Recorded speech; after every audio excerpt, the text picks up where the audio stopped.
Let's turn to sport now and welcome Mark Ansell on his roundup debut. Nice to have you with us. Thank you, Amy. All kicking off in South Yorkshire. It certainly is, and Doncaster Rovers' loss is very much Sheffield Wednesday's gain, as Darren Moore has been appointed new manager of the Owls. He leaves Donny 6th in League One and jumps up a division to the Championship with Sheffield Wednesday, but they're in the relegation quagmire, so it's a high-stakes move.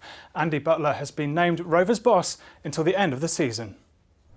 You wouldn't have known a major change at the top was imminent at Sheffield Wednesday at half-time on Saturday. Josh Windass gave the Owls an early lead and then doubled their advantage.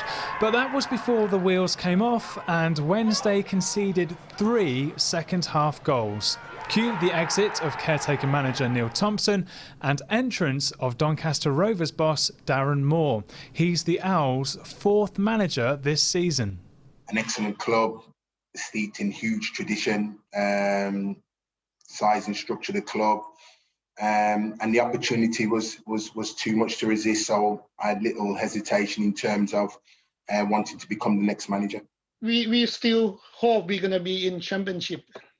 I think we still have 14 games. I think it's still enough point to stay up. In Darren Moore's final game at Doncaster, Rovers went down 2-1 to fellow promotion chasers Ipswich Town. John Taylor gave Donny hope of a comeback, but they couldn't find an equaliser. Rovers defender Andy Butler has been given the manager's job until the end of the season and took training today. It's always a challenging time when your manager just leaves, but someone's got to step in, and one door closes, another door opens. So we move on from Darren, wishing good luck, and then continue what we've been doing all season here, working hard and improving game by game, day by day. Darren Moore's first match in charge of the Owls is, appropriately, on Wednesday, at home to fellow strugglers and local rivals, Rotherham. I'm looking forward to Wednesday night already. We must give a nod to another South Yorkshire club, Barnsley, who have won their 5th match in a row and are just a point off the playoffs in the Championship. It's also been a great weekend for Bradford City and Harrogate Town in League Two. Here's Abby Jayola with the winners' roundup starting at Oakwell. Barnsley cannot stop winning. Captain Alex Moat's free kick was finished off by Corley Woodrow in the 2nd minute against Millwall. Mason Bennett hit back for the Londoners, but take a look at this finely struck volley from Reds defender Michal Helik to win the match. In League Two, Levi Sutton's thunderous finish gave Bradford City the lead at Walsall. Andy Cook added the Bantam's 2nd, which was enough to win it 2-1. That's 4 straight wins for Bradford.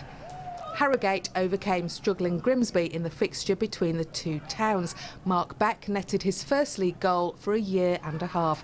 Harrogate are now in the top half of the League Two table. Abby Jayola, BBC Lucknow. It was also a great result for Leeds cyclist Tom Pidcock, who's finished 3rd in one of road cycling's prestigious spring classics. In a sprint finish, Pidcock managed a podium place at Kuurne Brussels Kuurne in Belgium. The race was won by Mads Pedersen. Now, you may remember the name. He's also won the men's road race at the 2019 Road World Championships here in Yorkshire. Finally, congratulations to Beck Edmonds from North Yorkshire, who's been named British Horse Racing's Employee of the Year. She's worked for trainer Brian Smart in Thirsk for 17 years. The judges said she's always gone the extra mile to look after the horses and the staff during the pandemic. Dave Edwards has been to meet her. Hey, Betty. How you doing?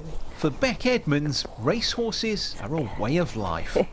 It's so stress relieving to walk into a stable and just have one-on-one time with a powerful animal like a racehorse, and you can get a bond with them like no other, and it's amazing.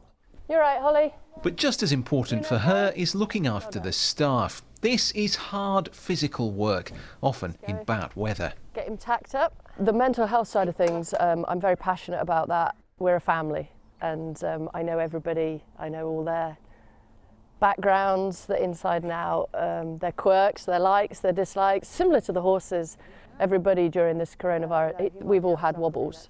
My job is making sure that all these lads that I think of my family will come to me and talk to me.